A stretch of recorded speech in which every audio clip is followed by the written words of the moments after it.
ನರೇಂದ್ರ ಮೋದಿ ಹೇಳಿದಂತೆ ಯಾಕೆ 1 ವರ್ಷ ಬಂಗಾರ ಖರೀದಿ ಮಾಡಬಾರ್ದು? ಏನಾಗತ್ತೆ? ಪ್ರಧಾನಿ ನರೇಂದ್ರ ಮೋದಿಯವರು 1 ವರ್ಷವಾದರೂ ಕೂಡ ಗೋಲ್ಡ್ ಖರೀದಿ ಮಾಡಬೇಡಿ ಎಂದು ಹೇಳಿದ್ದಾರೆ. ಅನೇಕರು ಗೋಲ್ಡ್ ಖರೀದಿ ಮಾಡುತ್ತಾರೆ. ಇದನ್ನು ದೊಡ್ಡ ಮಟ್ಟದ ಹೂಡಿಕೆ ಎಂದು ಭಾವಿಸಿದ್ದಾರೆ. ಮದುವೆ ಎಂದು 1 ವರ್ಷದವರೆಗೆ ಚಿನ್ನ ಖರೀದಿಸಬೇಡಿ ಎಂದು ನರೇಂದ್ರ ಮೋದಿ ಹೇಳಿದರು. ಚಿನ್ನದ ದರ ದಿನೇ ದಿನೇ ಹೆಚ್ಚಾಗುತ್ತಿದೆ. ಅದರಂತೆ ಇಂದಿನ ಚಿನ್ನದ ದರ 24 ಕ್ಯಾರೆಟ್ಗೆ 1 ಗ್ರಾಂಗೆ 15,288 ರೂಪಾಯಿಗಳಾಗಿದೆ. ಇದರ ನಡುವೆ ಪ್ರಧಾನಿ ನರೇಂದ್ರ ಮೋದಿಯವರು ಭಾರತೀಯರಿಗೆ 1 ವರ್ಷದವರೆಗೆ ಚಿನ್ನ ಖರೀದಿಸುವುದನ್ನು ನಿಲ್ಲಿಸುವಂತೆ ಸಲಹೆ ನೀಡಿದ್ದಾರೆ. ಜಗತ್ತಿನ ಅತಿದೊಡ್ಡ ಚಿನ್ನದ ಮಾರುಕಟ್ಟೆಗಳಲ್ಲಿ ಭಾರತವೂ ಒಂದು. ಮದುವೆ, ಹಬ್ಬ ಹರಿದಿನ ಅಥವಾ ಯಾವುದೇ ಶುಭ ಸಮಾರಂಭವಿರಲಿ, ಬಂಗಾರವಿಲ್ಲದೆ ಅದು ಪೂರ್ಣಗೊಳ್ಳುವುದಿಲ್ಲ. ಇಂತಹ ಸಂದರ್ಭದಲ್ಲಿ ಪ್ರಧಾನಿ ನರೇಂದ್ರ ಮೋದಿಯವರು 1 ವರ್ಷದ ಕಾಲ ಚಿನ್ನ ಖರೀದಿಸಬೇಡಿ ಎಂದು ದೇಶವಾಸಿಗಳಿಗೆ ಕರೆ ನೀಡಿದ್ದಾರೆ. ಅದರಲ್ಲೂ ದೇಶದ ಜನತೆ ಅದನ್ನು ಶಿರಸಾವಹಿಸಿ ಪಾಲಿಸಿದರೆ ಏನಾಗಬಹುದು ಎಂಬ ಕುತೂಹಲ ಎಲ್ಲರಲ್ಲಿದೆ.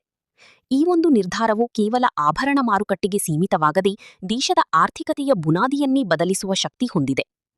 ಹೈದರಾಬಾದ್ನಲ್ಲಿ ನಡೆದ ಬೃಹತ್ ಸಾರ್ವಜನಿಕ ಸಭೆಯನ್ನುದ್ದೇಶಿಸಿ ಮಾತನಾಡಿದ ಪ್ರಧಾನಿ ನರೇಂದ್ರ ಮೋದಿ, ಪಶ್ಚಿಮ ಏಷ್ಯಾದ ಸಂಘರ್ಷದಿಂದ ಅಥವಾ ಅಮೆರಿಕ-ಇರಾನ್ ಯುದ್ಧ ಉಂಟಾಗಿರುವ ಜಾಗತಿಕ ತೈಲ ಬಿಕ್ಕಟ್ಟಿನ ಹಿನ್ನೆಲೆಯಲ್ಲಿ ನಮ್ಮ ದೇಶಭಕ್ತಿಯು ವಿದೇಶಿ ವಿನಿಮಯವನ್ನು ಉಳಿಸಲು ನಮ್ಮನ್ನು ಕರೆಯುತ್ತಿದೆ ಎಂದು ಭಾವನಾತ್ಮಕವಾಗಿ ಕರೆ ನೀಡಿದ ಅವರು 1 ವರ್ಷದವರೆಗೆ ಮನೆಯಲ್ಲಿ ಯಾವುದೇ ಸಮಾರಂಭಗಳಿದ್ದರೂ ಚಿನ್ನ ಖರೀದಿಸದಂತೆ ಜನರಲ್ಲಿ ವಿನಂತಿಸಿದರು. ಪ್ರಧಾನಿಯವರು ಕೇವಲ ಚಿನ್ನದ ಬಗ್ಗೆ ಮಾತ್ರವಲ್ಲದೆ ಇಂಧನ ಸಂರಕ್ಷಣೆಗೂ ಒತ್ತು ನೀಡಿದ್ದಾರೆ.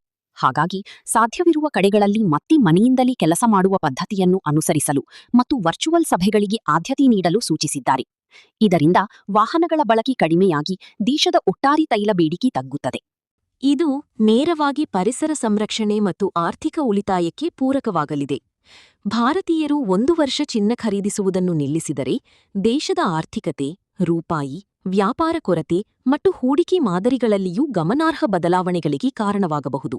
ಯಾಕಂದರೆ ಭಾರತೀಯರಲ್ಲಿ ಒಟ್ಟು ಚಿನ್ನದ ಬೇಡಿಕೆ ಸಾಮಾನ್ಯವಾಗಿ 600ರಿಂದ 800 ಟನ್ಗಳ ನಡುವೆ ಇರುತ್ತದೆ. ಅದರಂತೆ 2025ರಲ್ಲಿ ಭಾರತದ ಒಟ್ಟು ಚಿನ್ನದ ಬೇಡಿಕೆ ಸುಮಾರು 710.9 ಟನ್ಗಳಷ್ಟಿತ್ತು. ಆದರೆ 2026ರ ಮೊದಲ ತ್ರೈಮಾಸಿಕದಲ್ಲಿಯೇ ಭಾರತದ ಚಿನ್ನದ ಬೇಡಿಕೆ 151 ಟನ್ಗಳಾಗಿದೆ. ಭಾರತೀಯರು 1 ವರ್ಷ ಚಿನ್ನ ಖರೀದಿಸುವುದನ್ನು ಕಡಿಮೆ ಮಾಡಿದರೆ ಅಥವಾ ಸಂಪೂರ್ಣವಾಗಿ ನಿಲ್ಲಿಸಿದರೆ ದೇಶದ ಇಂಪೋರ್ಟ್ ಬಿಲ್ ಮೇಲೆ ದೊಡ್ಡ ಪರಿಣಾಮ ಬೀರುತ್ತದೆ. ಅದರಂತೆ ಚಿನ್ನದ ಆಮದು ಕಡಿಮೆಯಾಗುವುದರಿಂದ ಸರ್ಕಾರಕ್ಕೆ ವಿದೇಶಿ ವಿನಿಮಯವನ್ನು ಉಳಿಸಲು ಸಹಾಯವಾಗುತ್ತದೆ. ಅದರಲ್ಲೂ ಈ ನಿರ್ಧಾರವು ಅಮೆರಿಕಾದ ಡಾಲರ್ಗಿರುವ ಬೇಡಿಕೆಯನ್ನು ಕಡಿಮೆ ಮಾಡುತ್ತದೆ. ಈ ಮೂಲಕ ರೂಪಾಯಿ ಮೇಲಿನ ಒತ್ತಡವೂ ಕಡಿಮೆಯಾಗುತ್ತದೆ ಎನ್ನಲಾಗಿದೆ. ಅದರಲ್ಲೂ ಸರಳವಾಗಿ ಹೇಳುವುದಾದರೆ ದೇಶದ ಹಣವು ವಿದೇಶಕ್ಕೆ ಹೋಗುವ ಬದಲು ಅದರಲ್ಲಿ ಹೆಚ್ಚಿನದನ್ನು ದೇಶದೊಳಗಿನ ಹೂಡಿಕೆ ಮತ್ತು ಅಭಿವೃದ್ಧಿ ಯೋಜನೆಗಳಿಗೆ ಬಳಸಬಹುದು. ಒಟ್ಟಾರೆಯಾಗಿ ಪ್ರಧಾನಿ ಮೋದಿಯವರ ಈ ಕರೆ ಕೇವಲ ನಿರ್ಬಂಧವಲ್ಲ, ಬದಲಾಗಿ ದೇಶವನ್ನು ಆರ್ಥಿಕ ಬಿಕ್ಕಟ್ಟಿನಿಂದ ರಕ್ಷಿಸುವ ಒಂದು ದೂರದೃಷ್ಟಿಯ ಹೆಜ್ಜೆಯಾಗಿದೆ.